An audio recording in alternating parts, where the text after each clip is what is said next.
One thing that has gained a lot of prominence in the Pokemon community over the years, especially with the rise of the internet, are fan games. These are Pokemon games that fans make on their own, and as such, all bets are off as to what they can include. However, while including content that some may think would never make it into an actual Pokemon game, there have actually been times where fan-made Pokemon games, and the content within them, actually ended up becoming the real thing in the official games after the release of the fan games. And in today's video, we're going to be looking at 10 fan games that basically became the real thing in one way or another. Let's check it out.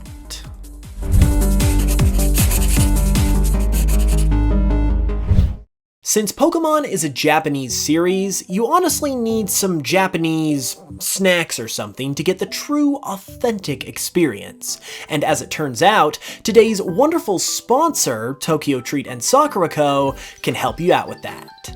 These two are subscription boxes that bring goodies and snacks straight from Japan right to your door. Tokyo Treat provides more modern treats like these limited edition Kit Kats and Pocky, while Sakura Co. provides more traditional Japanese snacks. In particular, I always love the breads that come from Sakura Co. because they're always fresh and delicious. And I mean, what else do I really need to say about cookies and cream Kit Kats? Also, I'm kind of obsessed with these Pocky. It's fine, I don't have a problem, it's fine. The theme for this month's boxes are Summer Matsuri for Tokyo Treat and Tea Time in Yokohama for Sakura Co. And if you're liking what you're seeing out of either of these boxes, you can use my links in the description along with the code HOOPS to place an order. And when you do, you not only support the channel, but you'll also get $5 off. So give it a look and join me in my Pocky obsession, and a big thank you to Tokyo Treat and Sakura Co. for supporting the channel. Back to the fan games though, this first one is really cool because it basically did what Legends Arceus did before Legends Arceus was even a thing. Early last year, a fan game named Pokémon Bushido released, which takes place in a past feudal Japan-like setting, just like Legends Arceus.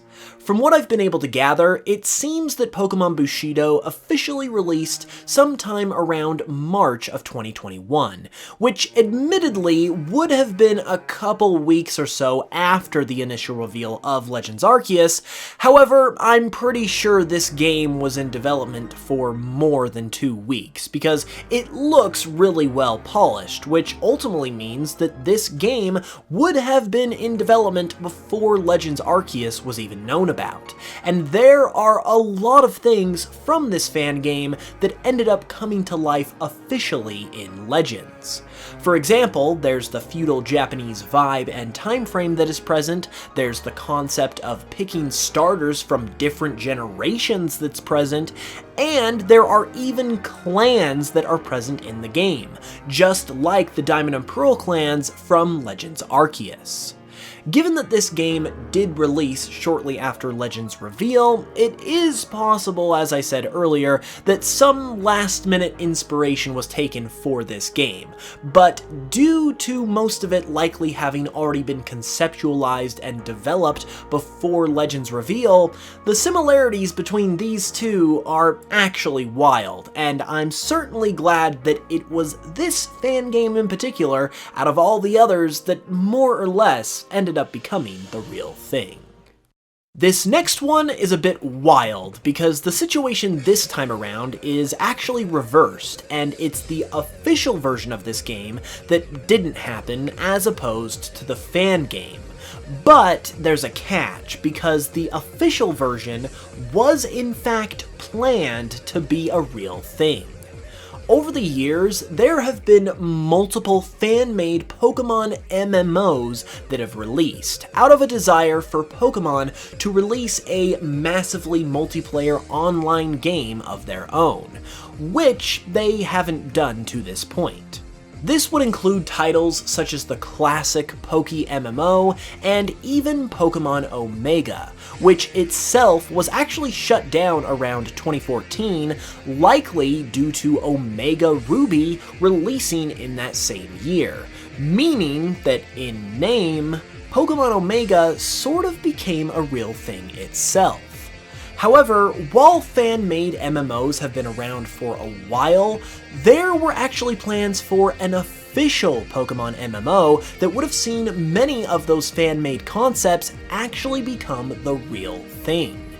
Coming from the Nintendo Giga Leak that occurred a couple years ago, details of a cancelled Pokemon MMO for the Game Boy Advance of all things came to light amongst all the other details in that leak.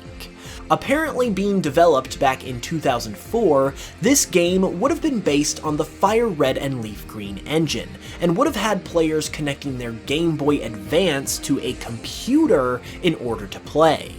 The game would have reportedly featured offline and online modes, and in online mode would have featured online trades, battles, tournaments, and even weather consistent with the player's real-world location.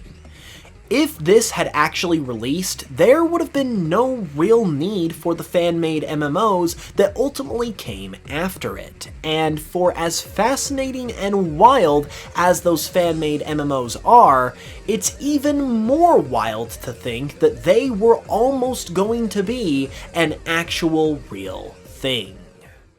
Next, we've got a few games whose names just so happened to be used by official games later on, or were at least very close in name and theme.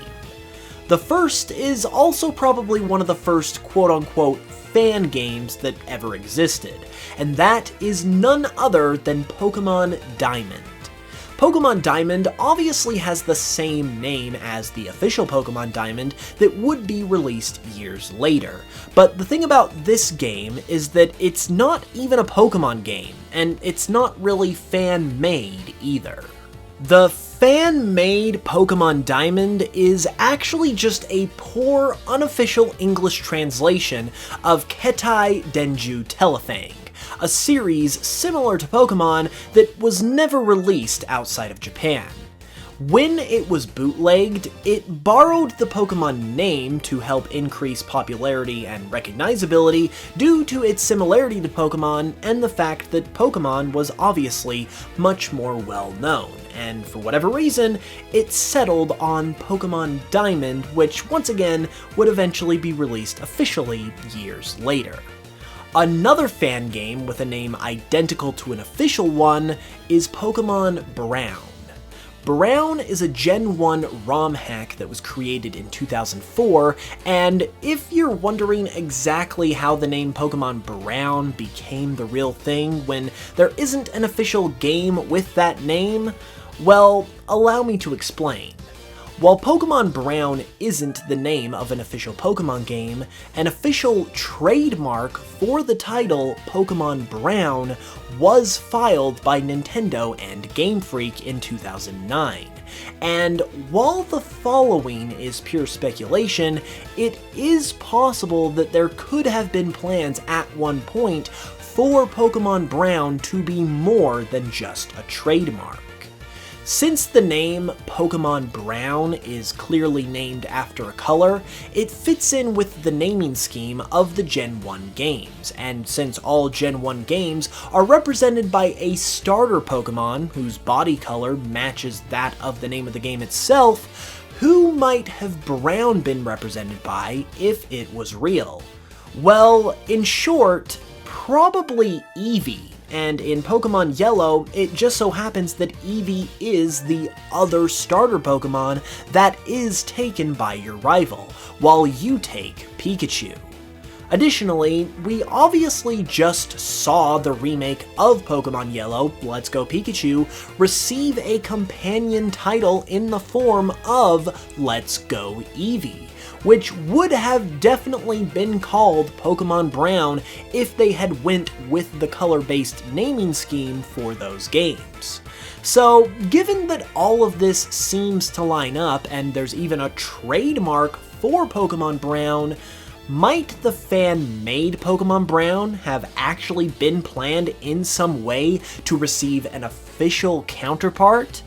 It's certainly an interesting set of circumstances, if nothing else. Meanwhile, yet another fan game whose name was basically used in an official capacity later on were Pokemon Solar Light and Lunar Dark. These names are obviously very similar to Pokemon Sun and Moon, despite having been in production years earlier, with the first demo having been released in 2012, according to Fandom.com, and the final demo being released in 2015, still several months before Sun and Moon were even announced.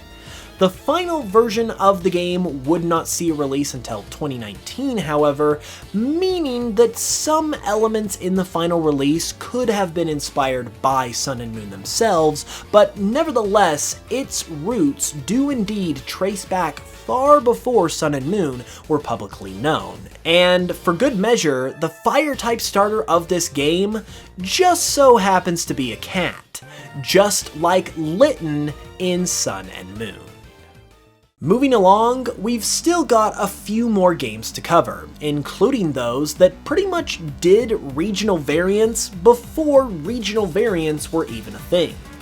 Pokemon Insurgence and Pokemon Uranium are two separate fan games that are some of the most well-known in the entire community. Based on what I have been able to find, Insurgence dates all the way back to 2014, with its final version releasing in 2017. While Uranium, meanwhile, was released in 2016, but not before a 9-year development cycle, which would have had it dating all the way back to 2007. So both of these games have their roots in a time well before regional variants were actually revealed along with Sun and Moon in 2016. Yet, they feature Pokemon that, for all intents and purposes, use a very similar concept. Insurgence features Delta Pokemon, which are in fact actually based on the Delta Pokemon from the TCG, but just like regional variants, they also have different appearances and types to their regular forms. Uranium, meanwhile, featured its own nuclear form Pokemon, which are overall more similar to Shadow Pokemon, but they do gain a new type in the nuclear type, as well as a new nuclear appearance, similar to the mechanics of regional variants that would officially be introduced later on, once again in Sun and Moon. Finally, we've got two more games to cover, both of which are related to the Johto titles, Gold and Silver and Heart Gold and Soul Silver. The first is a fan game known as Pokemon Shiny Gold, which was quite literally made as a remake of Pokemon Gold and Silver before Heart Gold and Soul Silver even existed, at least to the public anyway, meaning that this one quite literally did become the real thing. According to Fandom.com, the game released in 2006, and as such was made using the graphical style of Gen 3. While the game was apparently never actually finished, we did of course eventually get the official Johto remakes a few years later in 2009. As for game number 2, it kind of gets added to this list on a technicality, but nevertheless, Pokemon 3D dates back to a time before the official main series Pokemon games had actually made the jump to 3D themselves, and this game attempted to give that experience to players before it officially existed. It uses the world and even sprites of Pokemon Gold and Silver, but in a retooled way to fit the 3D space, and according to the game's official website, it's also inspired by Minecraft as well. Of course, 3D gameplay would eventually come to the official games as well, starting first with Pokemon X and Y, and then with every main series game since. And while this one was kind of an inevitability, it's still cool to see, looking back on it, that something that fans had initially created themselves actually became a real thing in the official games. And there you have it! If you guys enjoyed the video, be sure to leave a like and let me know all your thoughts in the comments below, and be sure to subscribe if you're new for more Pokemon content all the time. I will also be linking to, wherever possible, the official websites and wikis of these fan games in the description, in order to credit the developers, so be sure to check those out if you would like to as well. With that said, I'll be back with another video very soon, and until then, as always, thank you all so much for watching this one, I love you guys, and I will smell you guys later.